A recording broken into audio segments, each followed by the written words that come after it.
Why should leaders be concerned about the development of others? Well, we're going to talk about that coming up right now.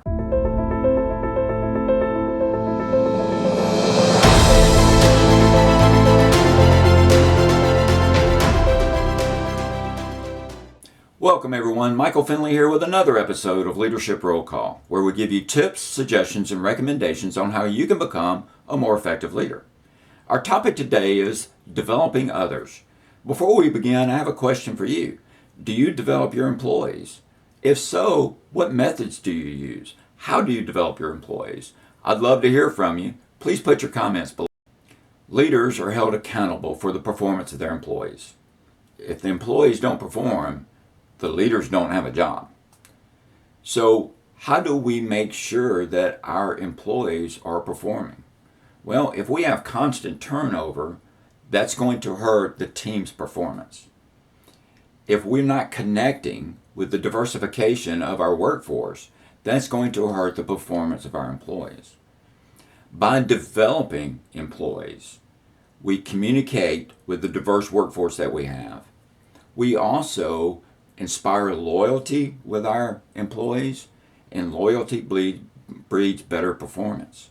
And an employee that works knows that they work for a good boss, they're less likely to leave to go to some other department, so you have less turnover.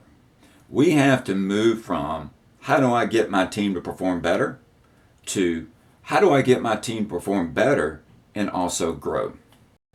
It sounds simple, but many managers do not develop their employees. They give excuses like, I don't have the time, or there's higher priorities, or that's something that HR does. These are all excuses. The managers that take the time to develop those employees inspire loyalty within their employees. And that loyalty, again, leads to higher performance. By helping your employees to grow, they will be more engaged. And the more that they're engaged, the better they're going to perform. And the better they're going to perform, the better it's going to make you look. So how do we develop our employees? Well, one way is through coaching.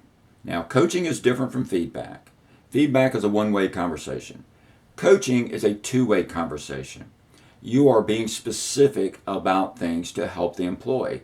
It's not broad like do a better job, but it is looking at an employee's performance and helping them understand ways that they can be better at their job. It is a two-way conversation, and coaching an employee is going to be key in the development of your employees. Another way to develop your employees is look for training that they may be interested in, whether it's online, in the classroom, outside your company, or inside your company. Employees love to learn and grow, and by offering training to your employees, you are investing in them.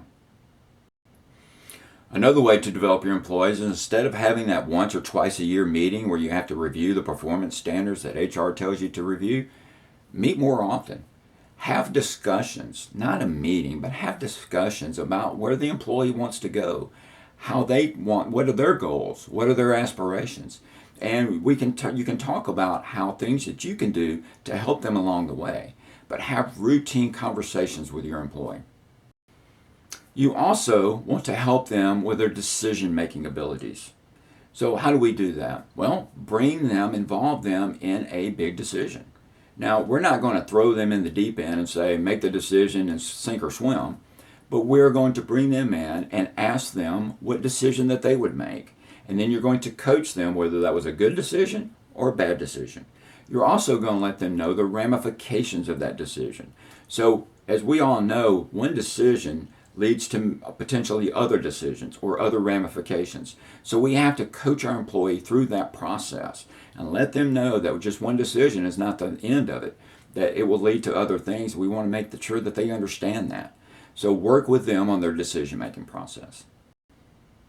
Another way to develop your employees is to stretch them by giving them more responsibility. Assign them a project and see how they do. Now, don't assign a very critical project and let them sink or swim, but assign them a project, a smaller project, and coach them along the way. And if possible, let them fail, and so that they can learn from their mistakes. Don't beat them up if they have failed. If you remember back in your careers, that the times we failed are probably more impactful than our successes. We've learned a lot from them. So allow your employees to fail a little bit and coach them through the process and make sure that they don't do it again. And that will greatly benefit them. No matter how much potential an employee has, it's going to remain dormant unless we as managers help develop that potential. So I hope this brief overview was beneficial to you.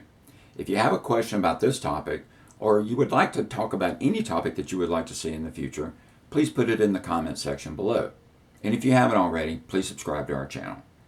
Until next time, good luck with the development of your employees.